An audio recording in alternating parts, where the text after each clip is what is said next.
Bergegaslah Anda untuk evaluasi diri, introspeksi, kemudian bercita-cita bisa masuk surga di akhirat. Itu cita-cita paling tinggi. Ingat, cita-cita paling tinggi itu bukan urusan dunia. Dunia itu kecil, dengan langit aja masih tinggi langit. Dunia itu kecil. Jadi kalau ada orang cuma cita-citanya dunia, itu berarti rendah orang itu. Rendah. Dunia itu kecil. Begitu meninggal selesai cita-citanya. Cita-cita terbaik itu akhirat. Kalau cuma dunia, pengen jadi pilot, boleh, tapi itu rendah. Bagaimana caranya pilot itu, pesawat yang Anda terbangkan mengantarkan Anda ke surga. Begitu mau berangkat, ajak penumpangnya untuk berdoa kepada Allah. Ya, sapa dengan salam, berdoa dengan kebaikan. Bahkan di atas bisa Anda sampaikan, mari kita berdoa kepada Allah Subhanahu wa taala, semoga diberikan oleh Allah Subhanahu wa taala kelancaran dalam penerbangan, diselamatkan sampai tujuan. Bismillahirrahmanirrahim. Di atas sudah praktekkan. Dengarkan bacaan Quran dan sebagainya. Itu jadi ada perbedaan antara pilot muslim dengan yang lainnya. Ya, demikian bagi peserta-peserta atau aktivis-aktivis yang lainnya. Apakah di kantor, di kampus dan sebagainya. Itu yang kita bawa.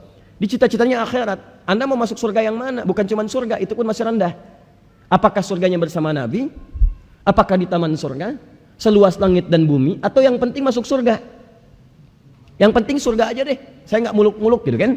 Baik. Siapa pilih yang keempat? Yang penting surga. Baik. Ada zaman Nabi sudah ada. Lihat di hadis Muslim. Seorang badui datang kepada Nabi SAW. Dia berkata, ya Rasulullah, bima ma'na? Dullani ala amalin basitin yudkhilunil jannah. Ya Rasulullah, tunjukkan padaku amalan, tapi jangan yang sulit-sulit. Yang biasa-biasa aja, yang penting masuk surga. Pintar ya? Modal dikit, keuntungan pengen banyak. Pintar. Jangan rumit-rumit lah, yang penting sederhana, yang penting masuk surga. Kata Nabi dalam kalimat yang ringkas, saya ringkas, cukup kerjakan yang fardu aja. Kalau sholat fardu aja. Kalau puasa Ramadan saja. Kalau pengen nambah silakan. Illa anta tawwa. Kalau kamu pengen nambah ibadah sunnah, tapi kamu kerjakan yang ini aja. Kata orang ini, siap ya Rasulullah, saya akan komitmen mengerjakan yang wajib aja, nggak akan pernah saya kerjakan yang sunnah. Dan saya akan jaga diri saya supaya saya komitmen mengerjakan yang fardu itu dengan meninggalkan maksiat. Fantalaqa, pergi orang itu. Begitu pergi, kata Nabi, aflaha in sadaqa au dakhalal jannah in sadaqa. Kalau dia benar dengan janjinya, masuk surga dia. Tapi tidak disebutkan surga yang mana. Tuh. Mau seperti itu?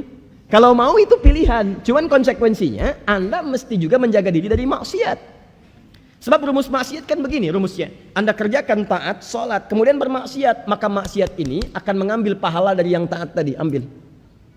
Jadi kalau ada orang sholat, kemudian mencela orang lain, di hadis Muslim, pahala sholatnya dipindahkan pada yang dicela.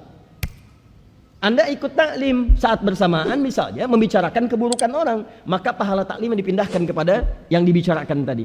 Sekarang siapa yang bebas dari maksiat dalam kehidupannya? Mata berapa kali maksiat? Telinga berapa kali maksiat? Jadi saya katakan kalau pasang target masuk surga, jangan yang rendah-rendah, tinggi sekalian. Surga paling tinggi 100%. Jadi kalau nggak nyampe ke sini, nyangkutnya jelas. Minimal taman surga gitu kan? Tapi kalau Anda pasang target yang paling bawah, yang penting masuk surga. Kalau nggak nyampe, di mana nyangkutnya?